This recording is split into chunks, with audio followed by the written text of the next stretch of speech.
Hi, it's Laura at Aquamarine18. Thanks for stopping by my channel today. I am here with what I feel like is a very overdue response to a tag. And the tag is Balance the Deck Scales, and it was started by Jen at Jen's Balance Tarot. I will link her video in the description box below. And this is a tag that Jen created about a month ago from when I'm filming this response. And it was one that I knew that I wanted to respond to, like right away, because it's elementally based and I love that. But also one that I have so struggled with in terms of how to approach it in a way that is reflexive of how I actually operate in terms of my tarot practice. You know, how to kind of reformulate things a little bit. And the tag was very, open and welcoming to do that. But trying to come up with a way to respond that both kind of satisfied the open parameters of the tag and also made sense and reflected me. So it has taken me a month, amidst all of the other things that I've been doing to actually get to be filming this. And at times this tag had me, in front of my shelf of decks with a clipboard and a pen, trying to think about how to pair up decks to balance the deck scales. But I've done it 80% of the way. We'll see what that means. So what the tag really is about is how we find balance in different respects via working with different decks. So the way that Jen approached this in her original video that created the tag was thinking about the elements and different areas of life that the elements tend to be associated with. So thinking about, for example, cups as related to relationships, or water as related to relationships, and then different decks that you might read with for relationship matters to find balance in that particular area, right? And the same thing for fire with kind of creative pursuits and so on, right? Makes sense. And in a lot of the elements, though I think not all, what Jen ended up with was kind of two decks that gave kind of different takes on this area of life. So maybe a more kind of, no BS clear kind of a take versus maybe a kind of gentler take, or, different kind of comparisons like that, that then, one could have these two decks balance each other out. I think that this is brilliant. I think it's a great idea. I think it's a great tag. I try really hard not to think in terms of dichotomies, though. Cartesian dualism all the way down. I don't think in terms of dualism in a way that is kind of required to think in terms of balancing scales, right? So this was a challenge for that reason. The other reason I wanted to kind of reframe things a bit for me is because my word of the year that I've been working through for 2020 is integration. And part of what integration has kind of meant for me is bringing different kind of what I think of as maybe realms of my life, together, and breaking down kind of divisions between different realms of my life. So between my, my religious practice and my creative works, or between my intellectual pursuits and my personal relationships, or whatever it is, So carving it up in this sense in terms of the elements representing different areas of life is also not quite something that I felt like is reflexive of what I'm doing in my personal practice right now. So I wanted to reframe things a little bit. So the way that I've tackled this in terms of balancing the deck scales with reference to the elements is to think in terms of what each element means to me, and then to think in terms of what deck I might go to if I feel like in my life I'm experiencing a overabundance of that elemental energy versus if I'm feeling a lack of that elemental energy and want to invite it into my mind and into my life, right? So I hope that kind of makes sense as I go through. Now it does mean that for the spirit, this kind of has to fall apart because I don't really think of having more or less spirit in my life. I think of it as quite pervasive, all pervasive. So I'm going to balance 4 of the 5 elements fire, water, air, and earth. And then I'm just going to show you some decks that I associate with spirit at the end, throwing the balance piece completely out the window and just showing some decks that I love, that I work with for more spiritual or religious oriented readings. So without further ado, after the 5-minute preamble, fire as the first element that I'd like to think about and how I might balance in terms of fire. Fire for me speaks to passion and drive and energy and determination and willpower and vision, creative vision as an element. And, very, very, very active element. And so, I don't think any of the elements are better or worse than any of the others, of course. But I do think that each one, can manifest in potentially troublesome ways when it's not in a good balance, right? When there's way too much of it or when there's way too little of it. And so to me, too much of that fire energy, when I feel overwhelmed by fire energy, to me, that's a, potentially aggressive kind of feeling. It's very scattered, very chaotic, fire overtaking, my thinking can be really impulsive, I guess would be a way to put it. It's, going out in every direction and really quite scattered. It's a lot of creative energy and a lot of impulse and a lot of passion or drive, but maybe not very directed, not very contained, just, all over the place. And so when I have too much of that, I need to, I need to calm myself a little bit. And so a deck that does that for me in terms of just reining in that energy that's going all over the place when I feel that way, that I thought of could be the Way of the Panda Tarot by Kimberly San. And I have so many decks here in a big pile that it's going to be hard to keep everything straight. But the Way of the Panda Tarot is just such a soothing deck. The color palette is very gentle to me. I have it from a Kickstarter. I know there's a couple of versions of this deck Kickstarter, and I think it's a little bit different if you buy it now in terms of the box and some of the extra cards and things, but that's the back. And, who doesn't just love a panda in general? This is such a great deck.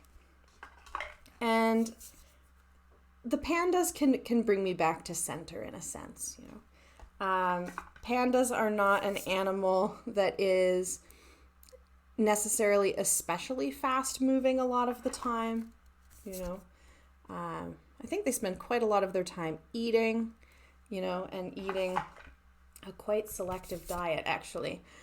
So they're quite a focused creature in my mind, And this deck then is good for, to me, tempering when the fire energy is getting out of control, because the pandas just, bring me out of that chaotic feeling. I find this deck quite soothing to work with. So that's the Way of the Panda Tarot. As a deck that I might go to when I am feeling too much fire energy. When I am feeling a lack of fire energy, that to me feels like, if you think of fire literally, that feels cold. Too little fire energy is, to me, lethargic, is kind of disinterested.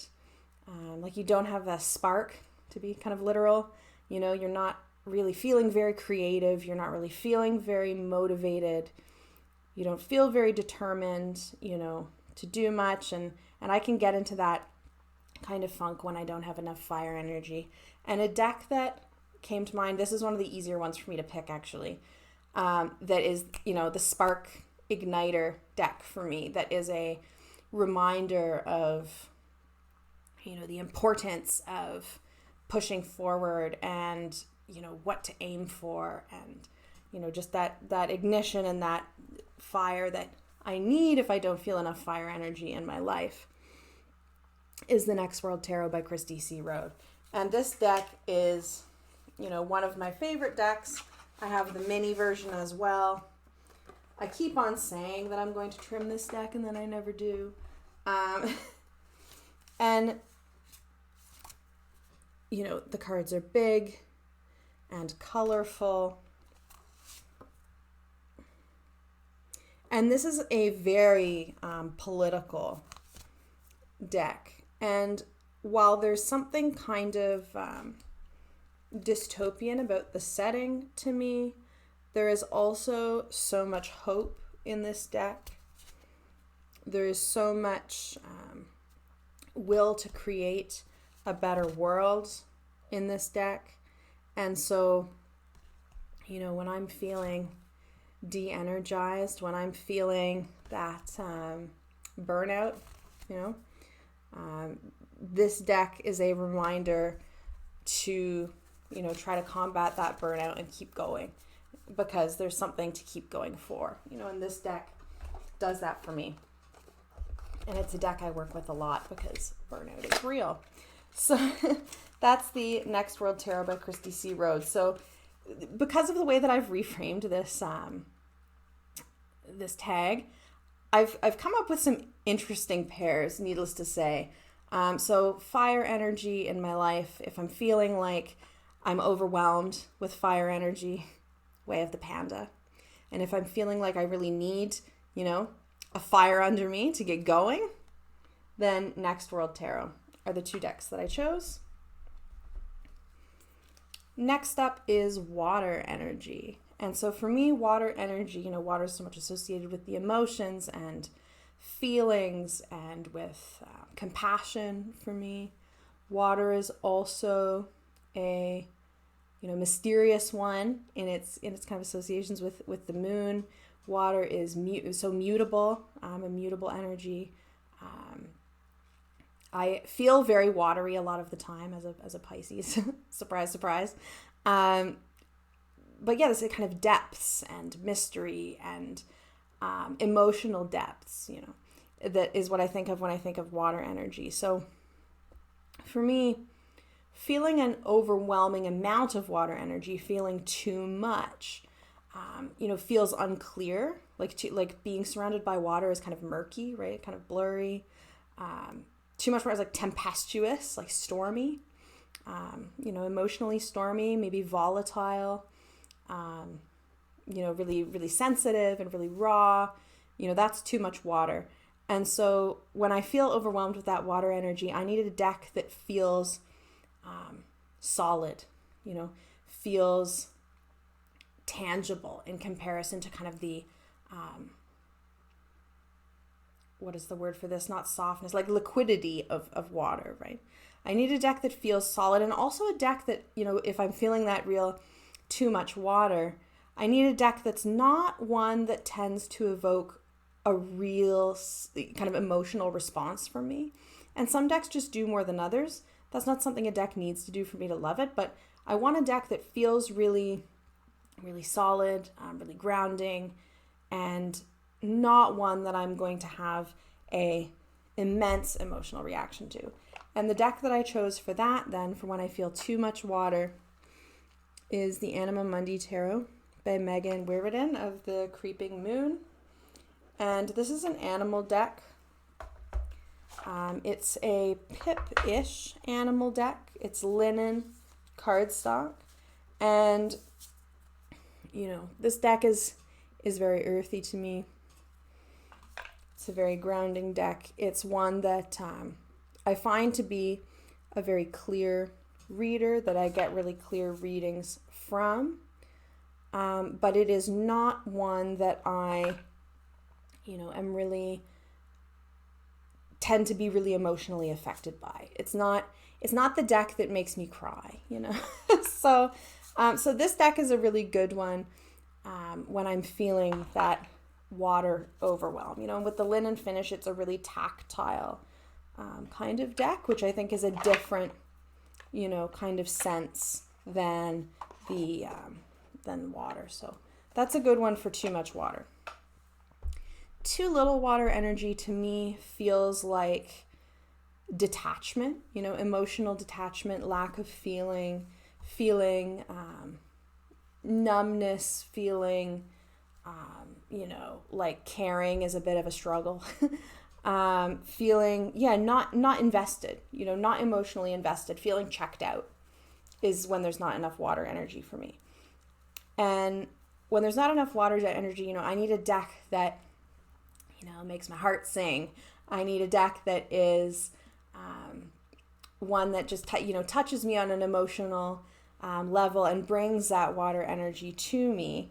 And the deck that I picked for that is the Numinous Tarot by Cedar McLeod. And I don't have the box with me here because the box that mine came in is quite big. I don't store it in there. I store it in this this bag that I made. And this deck is just joyful. And, I feel so much love off of this deck and from this deck and in this deck. I can relate to this deck in its depictions of the people. It is one that I find to be quite an emotional read for me, even when I'm asking a question that doesn't necessarily make me think that it will be that kind of reading experience with this deck. More often than not, it seems to go that way.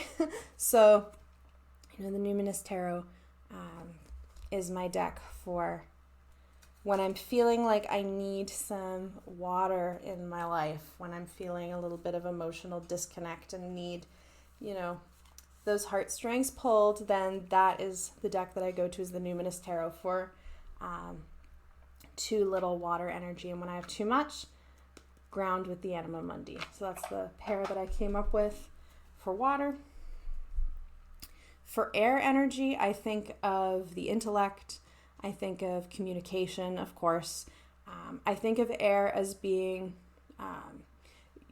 very precise in a way, because air is, so clear. You can, it cuts through. The swords kind of cut through things, in a very precise and direct way. Air is very direct. I think of air as quite a kind of fast, moving and active element as well. And so for me, and I think this is one that maybe is not that surprising, for me, too much air energy, that's how I think of anxiety for me, or a lot of, at least the ways that I experience anxiety is too much air. It's very much, stuck in my own head. It's very Nine of Swords. It's very, at the same time, kind of aloof, like what's going on around me is something that I'm not really fully, checked into, because I'm too much up here and my mind is racing and it's just, totally up in the clouds, too much air energy. And that's one that I really struggle with. Air overwhelm is a sign that I need some particular kind of self-care. So when I'm having that kind of too much air energy feeling, the deck that I go to is the Neo Tarot by Jericho Mandibur. And the Neo Tarot is a deck that is focused on self-care. The book has self-care activities for every single card. So if I want to, go in that direction, I can. There's not a lot of guidebooks that I really consistently use, but this deck, it is one of them.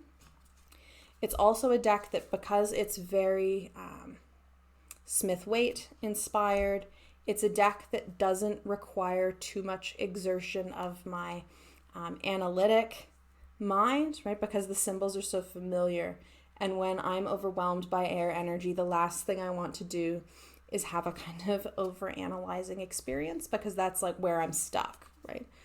So I turn to a deck like this that doesn't require an overthink in order to work with. And so I really love this deck for that. And the curvy body shapes in this deck just make me so happy, I'll just mention. So yeah, too much air energy, too in my head, need to come down, back to my body. It's the Neo Tarot by Jericho Mandibur. Conversely, if I feel like I don't have enough air energy, then that to me is very murky, very muddled. Too little air energy makes me feel like confused, like I'm not thinking clearly, like I'm not thinking straight because I don't have, the air clarity that I need. I can't focus. That's too little air energy. So when I have too little of air and I want to pick a deck that will activate the more analytic parts of me, that will bring me into that more intellectualized, clearer, more thought-based, as opposed to other kinds of intelligences, other kinds like emotional intelligence, getting away from that and getting more into air, getting into the clarity and kind of analytic side that I feel like I'm missing if I have too little air. Then the deck that I will go is the Orbifold Tarot, and the Orbifold Tarot is by Michael Bridge Dixon. This is a really interesting deck. I believe this deck comes in two sizes, a bigger one and a smaller one, and this is the smaller one, I think. I know there are two sizes because I bought this deck in person at the Hermit's Lamp in Toronto.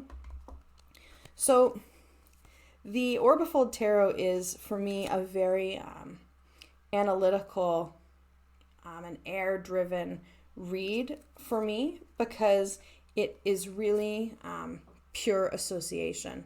So the deck is comprised, the way that I read it, of numerology and of elemental associations with the four colors. And the four colors that Michael has chosen come into play in the different majors, for example, depending which combination of elements is being associated with each major. So the Magician, we see all four elements represented by red, yellow, blue, and green, with yellow for air, red for fire, blue for water, and green for earth, which is exactly how I think of those. And then a couple of cards are more, black and white, like the Death card. So this one to me is one that brings out a more analytic style of reading for me, because I'm thinking in terms of piecing together numerological and elemental associations in order to create a meaning from the cards. So when I feel like I need to get some air energy into my life and get back into a more analytic mindset, then this deck, Orbifold Tarot, is perfect for that. Whereas if I feel like I have too much air, then I need the Neo Tarot by Jericho Mandiber. Very, very different decks. Makes sense, though, if we're talking about balance, right? Next up is Earth. So Earth as an element for me is practical, is very physical, is very solid, right? Earth is very weighty. Earth is very supportive when you're on top of it, right? It's not going to give way like water or air would. Very tangible. I think of like endurance when I think of Earth. Like it's very solid, it's very strong, and very practical, right? And so too much Earth for me, too much Earth energy means a kind of inertia, stillness, stuckness, a feeling of heaviness, of not moving, that is rigid. I also feel like too much Earth for me is manifests as kind of like a lack of imagination. Like all I can focus on is kind of the most practical day to day, and get really mired in that and can't really think beyond that, So if I have too much Earth energy, then I need something that is lighter. I need something that's going to, get the imagination going, something a little bit more whimsical, and a little bit lighter. And like whimsical is not a word that I would use to really describe my deck taste for the most part. But a deck that I love then when I'm feeling that heaviness of too much Earth and want to, spring myself out of that, is the Luminous Void Tarot by Laura Zuspan. And this is actually coincidentally another deck that I bought at the Hermit's Lamp in Toronto. If you ever have a chance to go there, check it out. It's a great place to be. So the Luminous Void Tarot is a watercolor-based deck. It's very quirky. I feel like it's the kind of deck that The faces, some people might experience as like a little bit creepy or something like that. They're a little bit different, but it's a very lighthearted deck to me. It's not, this deck is not one that I experience as overly serious, which is not to say you can't read about serious issues with it, but it is to say that, it's quite playful, it's quite joyful, like this Empress, with the rainbow crown is just perfect, So when I'm feeling that weighty, overly practical, stuck in the, the mundane, then the Luminous Void Tarot is one that just, brings that playfulness and whimsy that is able to get me out of that. Too little earth, for me, too little earth energy means being ungrounded, right? Being too far away from the earth, head in the clouds. Too little earth energy also for me can be what happens when I'm neglecting my body or neglecting my physical needs. This is also something in terms of my anxiety that I really, really struggle with. When I have, too little earth energy is when I'm, often it's when I have way too much air, I have too little earth, and I'm so, focused on an overwhelming workload or something like that, then things like eating well and going for walks and getting outside and sleeping enough, like fall by the wayside because they start to feel like, oh, that's indulgent. I don't need that. And that's really something that affects my well-being negatively and like quite frequently. So too little earth for me. I need to just come back to myself. And I need grounding, and I need to, think about the body in better ways, my body in better ways. Get my head out of the clouds and get a bit more practical and a bit more realistic when I don't have enough earth energy. So when I don't have enough earth, the deck that I go to, and this one was a bit of a surprise that I picked this, like to myself, but the deck that I tend to go to when I feel like that lack of earth energy, that lack of grounding, is Thea's Tarot by Ruth West. And I think that that's because this deck, not in all of the cards, but a lot of the deck, this just kind of looks like, real life to me. Picnics and sleeping. There's lots of cats in this deck and sofas in this deck and curvy bodies moving and being, fully embodied, which is amazing. So this is a kind of deck that when I'm feeling checked out, that I experience as one that is empowering.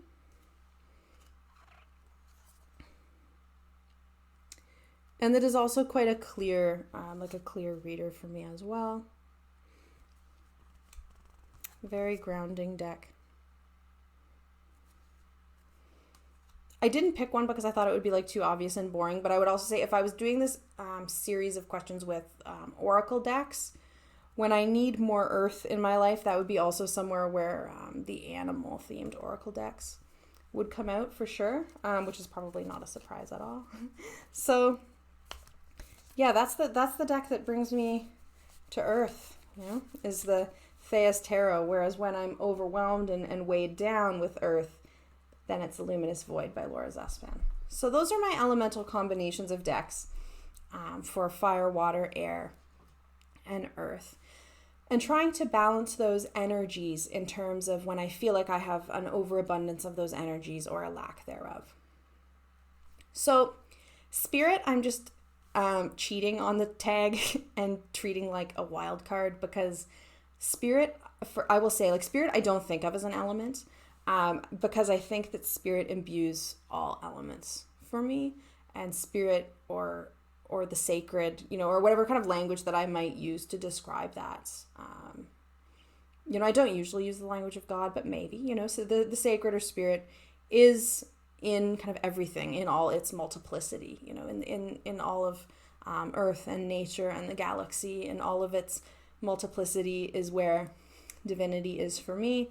So it's not something that I think of as separate from the other elements, and it's also not something I think of as being more or less present in my life in the same ways as I think of fire, air, water, or earth as sometimes being more or less present or more or less dominant. Spirit is really a constant for me.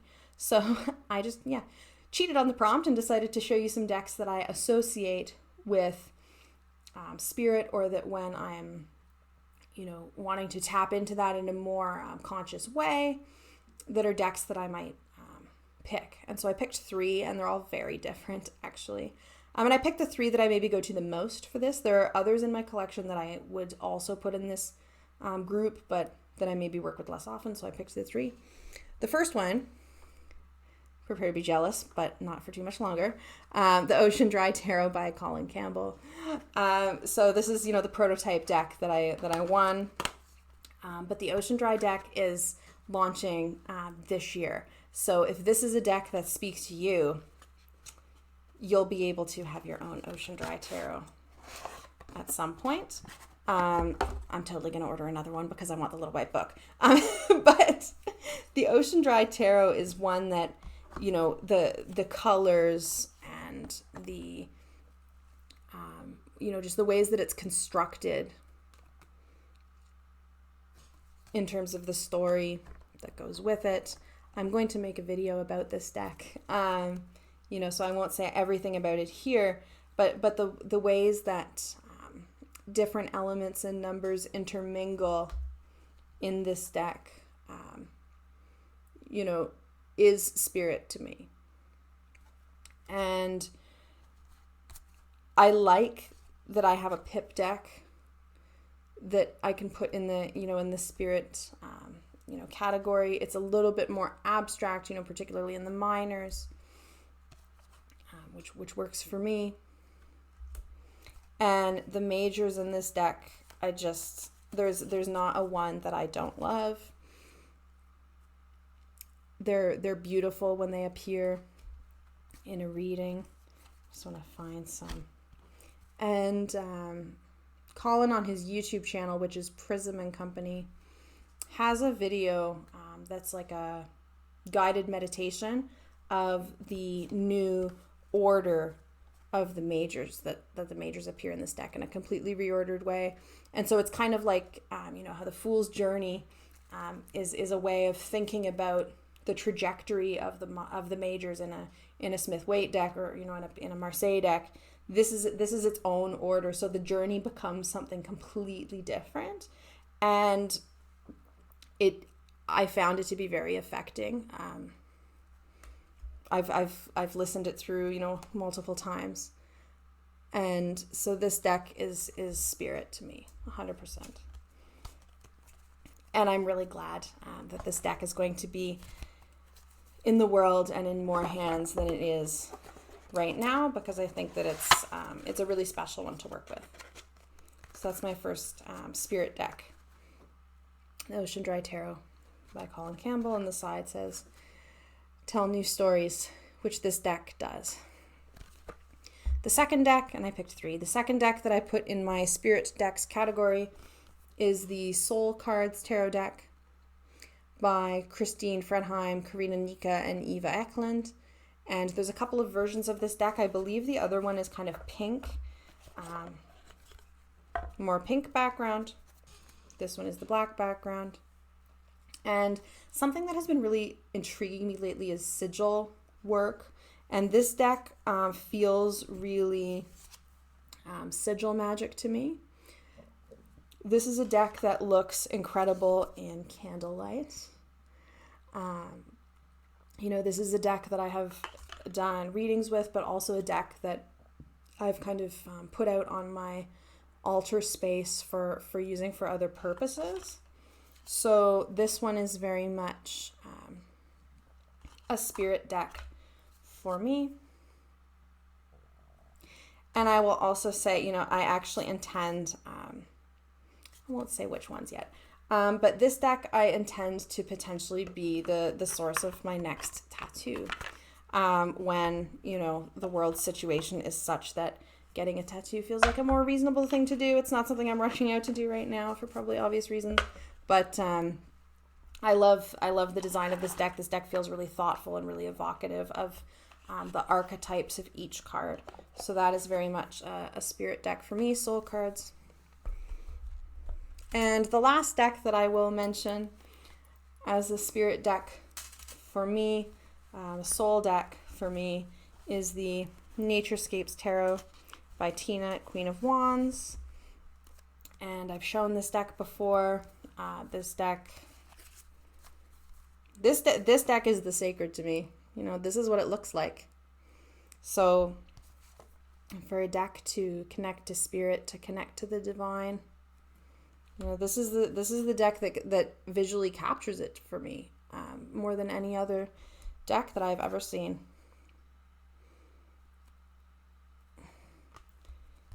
Like, look at this.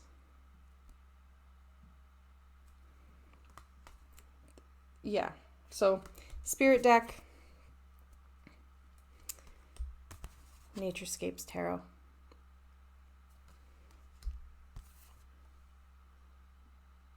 Incredible. So Naturescapes, soul cards, and the OceanDry are my spirit decks. I will put below a link since, oh wow, it's 36 minutes. I will put down below a list of all the decks that I chose for each of the elements, as well as a set of timestamps so that you can skip ahead to whatever section of this video most interests you. If you've actually watched this for 36 minutes, thank you so much for sticking with me. I really wanted to do this tag, and I know that I am so late, but I finally felt like I hit on a strategy, you know, to talk about elements and balance and why one would pick certain decks in certain contexts with reference to certain elements and balance that actually very much reflects how I choose which deck to work with at any given time, or at least is a large part of it. So that is how I balance the deck scales. Thank you so much to Jen at Jen's Balanced Tarot for starting this great tag. I had a lot of fun finally getting to do a VR, and I'm happy to share it. And I've been enjoying watching other folks' videos as well. Thanks for watching. Have a great day, and I'll see you again soon. Bye.